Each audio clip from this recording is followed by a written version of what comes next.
Hey, welcome back, everybody. Mark from Rams Up here. Got a short episode, at least it looks short on paper. We'll see how it goes, though. Going to hand out some preseason awards. Who are the Rams that are going to stand out this season? I'll make some predictions. Way too early, I realize, but hey, just trying to have some fun with a few things, and we'll talk about a potential practice squad and a couple of other things. Before I started, there was an article by Jeff Kerr on CBS Sports, and he listed the top players in the National Football League 30 years and or older. And it was a pretty good list, and he listed them 1 through 30. So I'm taking it as the best player to the 30th best player. I hope that's what he meant, but he had TJ Watt, Lane Johnson, Derrick Henry, George Kittle leading it off. No issue with the guys at the top. Jared Goff was number 8. He's 30 years old, hard to believe. And that's where I get into my first issue with this list. Matthew Stafford comes in at 12. So Goff, Stafford, who you got? And I'm not trying to diss Jared Goff. He's a very good quarterback, but I think most NFL coaches and executives would take Matthew Stafford at this point. That seems to be the vibe I'm hearing across the league. All these different analysts talking about how respected Matthew Stafford is at this point in his career. A few other guys that I had an issue with. One was at number 17, Kyle Juszczyk. Now, he's a great fullback. The problem is, how many fullbacks are there? The guy's been in 9 straight Pro Bowls, but give me a break. And I'm not trying to, like I say, I respect what he brings to the game. But let's remember, he 32 snaps per game last season, and he's ahead of, among others, Davante Adams, 57 snaps per game and over 1,000 yards receiving. Mike Evans came in at 25th, over 1,000 yards receiving. So Kyle Juszczyk, 226 yards from scrimmage last year, and I get it, 9 straight Pro Bowls, but I'm not feeling it. I'm not feeling Kyle Juszczyk at number 17, and guys like Davante Adams, Travis Kelce, Jalen Ramsey, and Mike Evans, among others, following him after him. No, not buying it.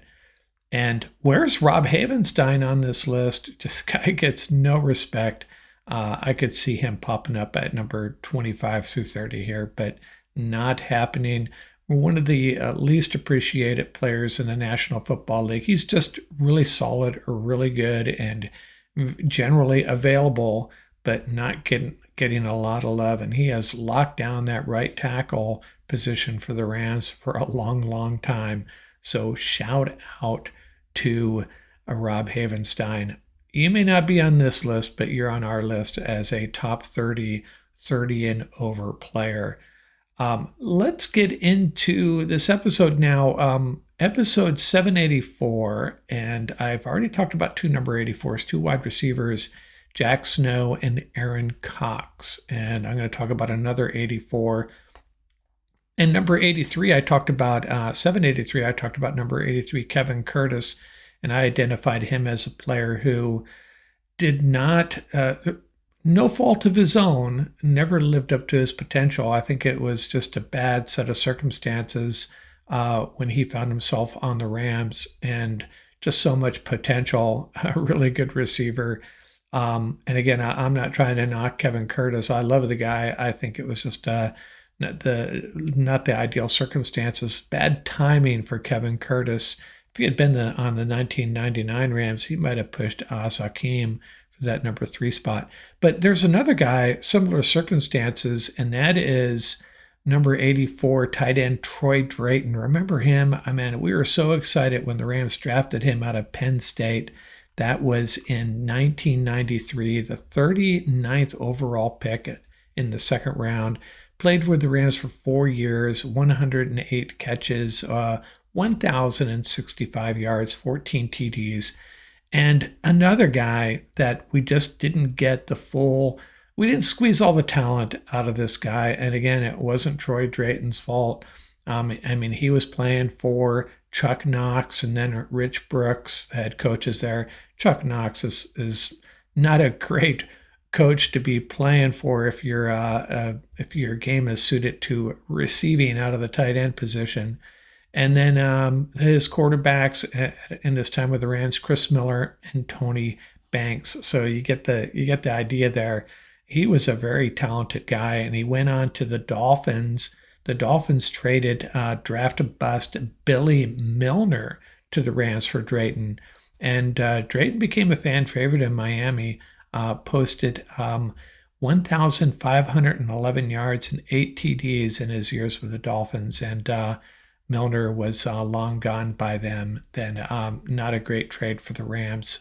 But Troy Drayton, he's my number 84. Very good player. And Justin, that was the problem with the Rams during that period. They drafted some pretty talented guys. They just, never got it together as far as roster top to bottom.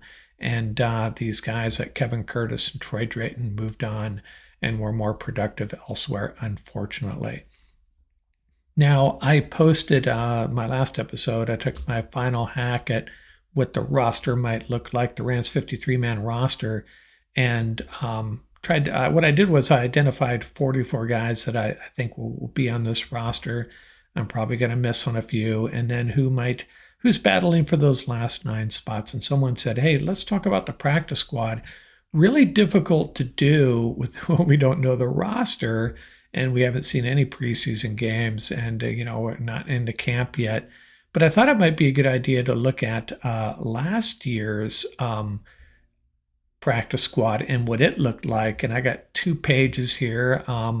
The first displaying on the YouTube channel. I'll read them off for you listening on the podcast. We had 3 offensive linemen: AJ Curry, Justin Dedich, and Mike McAllister.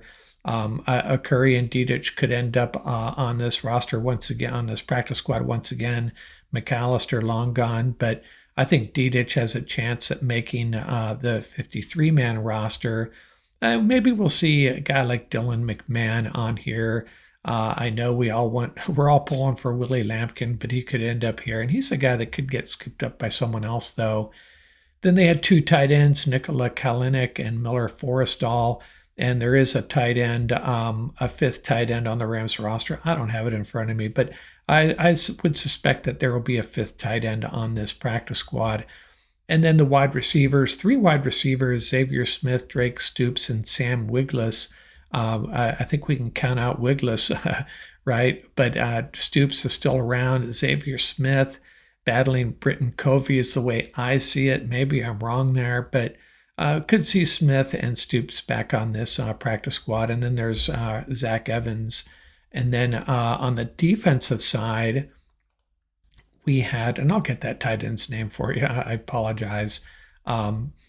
The defensive backs, but they had 4 defensive backs on their initial 24-man practice squad: Tanner Ingle, the safety; Sean Jolly, Cam Lampkin, and Jason Taylor II. Remember, Taylor was a 7th-round draft pick that didn't pan out. Ingle, Jolly, and Cam Lampkin. That's right, we have 2 Lampkins in camp. All 3 of them have a shot making the roster. I think Ingle has the best shot. My money's on Nate Valcarcel, though. Jolly and Lampkin, I think they'll end up back on this practice squad. But there's some other guys. AJ Green is one we got to keep an eye on, and there's some new undrafted free agents as well. Defensive tackle Tuli Letekula-Sanoa. Oh, wow. I think there will be a defensive tackle or 2 on the practice squad.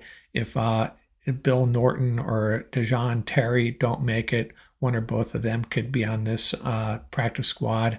And maybe Laurel Murchison or Deshaun Johnson. But I think one of the big guys, Norton or Terry, one of those 2 will probably end up on this practice squad. Outside linebacker Keir Thomas, been sticking around. I think he's battling Nick Hampton for the 5th outside linebacker spot, is how I'm kind of a guess here. And again, mentioned this several times. I don't know how Hampton has come back from that injury, if he's a full go.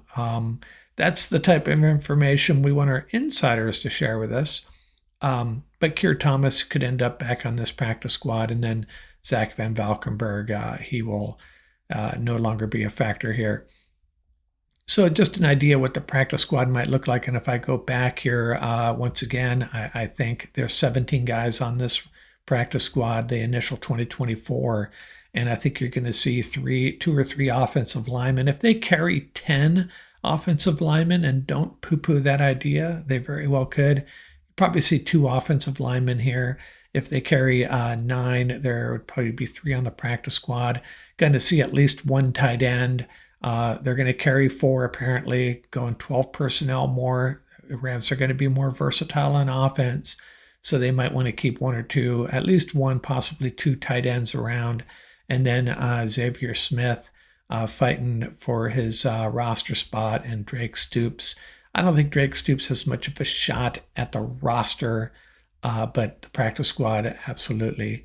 And then, we'll see 2 or 3 defensive backs, a defensive tackle or 2, an outside linebacker. Kind of get the idea.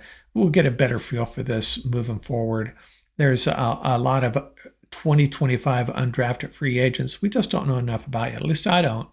So, hey, if there's a guy you're pegging, if you're a listener or viewer, a guy that you're pegging for the practice squad, not quite ready for prime time as far as the 53 goes, let me know in the comments, and maybe we'll start to assemble a community practice squad over the next several weeks as we move towards that final cut down day.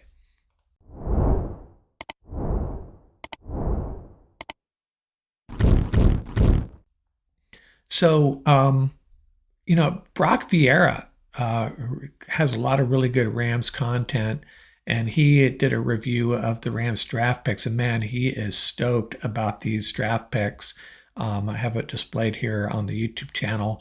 Terrence Ferguson, Josiah Stewart, Jarquez Hunter, Ty Hamilton, Pooh Paul, and Konate Mumpfield. And I thought, building off of what Brock had to say, this appeared on SI and Yardbarker as well. And Vieiraa, he just highlighted really how all 6 of these guys are really getting good reviews coming out of camp. So we have to be really excited. And, that happens every year. Yeah, but this year, it's just a little bit more special, I think, how people are feeling. Maybe it's because there's only 6 and we can really focus in on 6 guys as opposed to these big draft hauls we had recently where, you're not going to hit on 13 guys, but 6, the way Les Snead and Sean McVay conduct their business pre-draft, we could have hit on all 6 of these guys. And Terrence Ferguson, comparing him to Travis Kelce, which may not be doing him any good, but Josiah Stewart showing a motor and just a urgency off the edge. They love what he brings, a little undersized for a lot of our liking for an outside linebacker edge guy. But man, Rams are feeling really good about him. And Jarquez Hunter, what does Brock have to say about him? Intensity and anger of a pit bull. Brock was really stoked about these guys, and I love his use of the English language to describe how he feels about our draft picks. Jarquez Hunter, he says, runs with the intensity and anger of a pit bull, with the strength of a tank and the skill set of a gymnast. Now, maybe going a little bit overboard on his assessment of these guys, but hey, I kind of like it. And Ty Hamilton, adding tremendous depth, according to Vieiraa. Skills will be evident in short yardage situations. I'm quoting here again. And he's going to, Brock thinks he's just going to be a guy that uses his first step ability to get to ball carriers and help out guys like Poona Ford in the run game. And then there's Pooh Paul, another guy that's getting really good reviews, a 6th-round pick, a tactician who plays like a gladiator, is how Brock put it. Man, Brock, me and you need to sit down. I'd love to hear you just talk about how good you feel about our draft picks. Really enjoyed this article. Now, overly optimistic, yeah, probably, but let's have fun with it. And that's what Brock is doing. And then Konate Mumpfield, an X factor, has looked excellent in OTAs. And Brock thinks that he's really playing off of Davante Adams and learning how to use his leverage at the line of scrimmage and out of his breaks. So, and think about that, Mumfield. It'd be nice if he had a guy like Cooper Kupp to learn from, but having Puka and Devontae and even Jordan Whittington teaching you the ropes, these are guys that, this we not me thing is a real deal in in the Los Angeles Rams clubhouse. And Mumfield is in what a fantastic situation as a seventh round pick, probably a lock for this roster, and he can just feed off of guys like Devontae and Puka. So good stuff. So glad to hear this article from Brock. Good stuff. I encourage you to go check it out. I think you'll enjoy it. So, what else are we going to talk about? My awards. I'm going to tell you who I'm handing out my awards to, and this is just for fun. A little bit of silliness here. My MVP for their 2025 LA Rams is Matthew Stafford. I think he is just pumped and stoked and ready to go. He's chasing his second Super Bowl title and that gold jacket. If we can just lock down that left tackle position. He's in a great situation with a lot of weapons, a good offensive line, a good running attack, a defense that's going to get the ball back to him. He just takes care of the football, doesn't get a little too brazen, a little too aggressive like he tends to do. Matthew Stafford is set. The table is set for him to have an incredible year, and I'm predicting he will be the Rams MVP. And by the way, you can only win one award here. You cannot also win the Offensive Player of the Year. I'm giving that to Puka Nacua. And I just think he's going to have more splash plays than Devontae. I think, he's going to stay healthy. He's missed a lot of time. His yards per game were through the roof. He's going to play in 17 games, and Davante Adams is going to open up things for him. And it could work out the other way. But my bet is it's Puka, the youngster, that is going to tear a hole in a bunch of defenses this year. He will be in the Pro Bowl, potentially All-Pro. You think he noticed that wide receiver ranking that came out a while back? I think he probably did. One of the best blocking wide receivers in the game as well. He is my Offensive Player of the Year for the Los Angeles Rams. And on the defensive side, I went with Jared Verse, and I considered Poona Ford. I considered Kobe Turner. I think Kobe Turner is the heart and soul of this defense, by the way. But I think Jared is going to, last year he missed a lot of sacks. He missed a lot of tackles. He was just so close to having a monster year.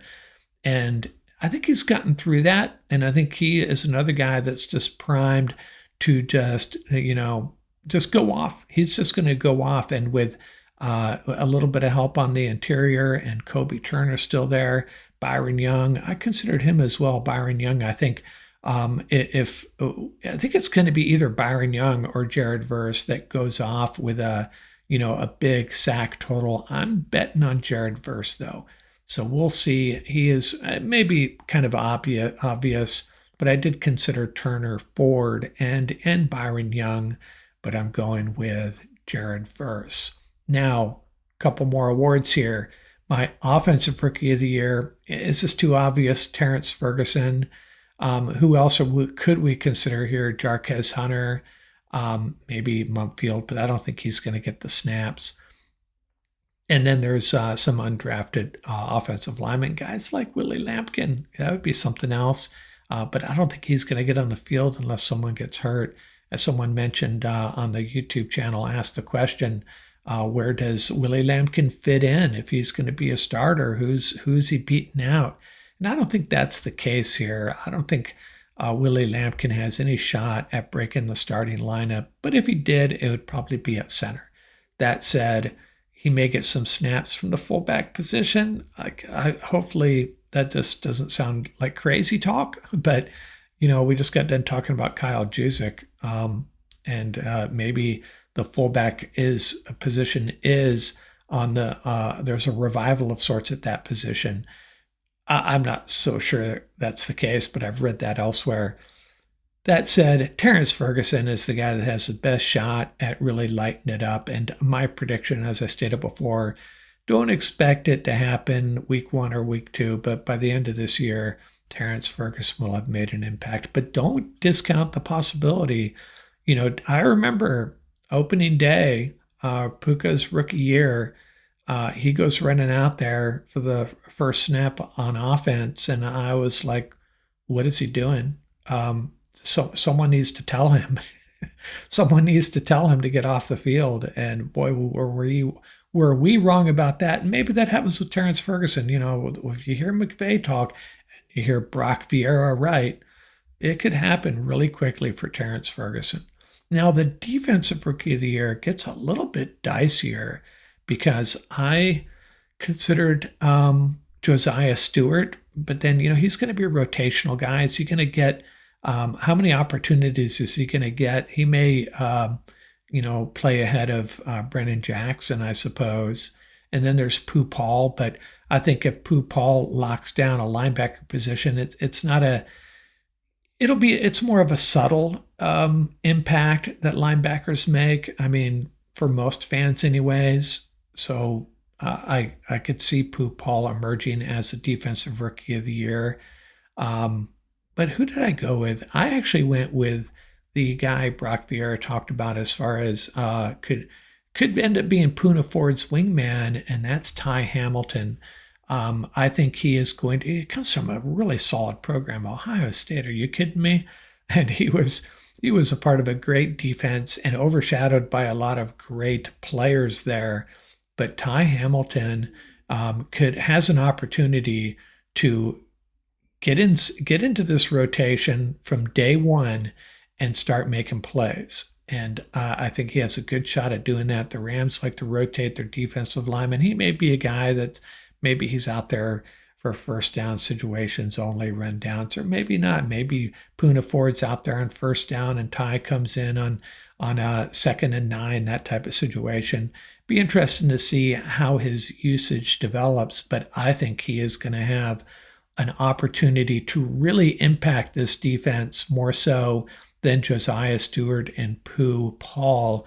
I could be wrong on Pooh Paul, but at least for us viewers, it'll be more evident to us, I think, the impact Ty Hamilton can make, potentially anyways.